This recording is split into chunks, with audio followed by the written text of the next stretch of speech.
Wanna know how to fix friends not loading in PUBG Mobile? Well, no worries. In this video, I'm going to show you an easy step-by-step guide on how to fix it. It's super simple, so let's get right into it. So friends not loading sometimes can be a network issue and mostly is. So if your Wi-Fi is weak, make sure to restart your Wi-Fi or switch data. So the next thing is to clear out your device cache.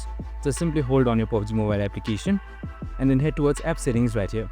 Now once you're under app settings, you should be on your app settings right of PUBG Mobile. So on the bottom right side you should see clear data. Just simply select it and then head towards clear cache right here.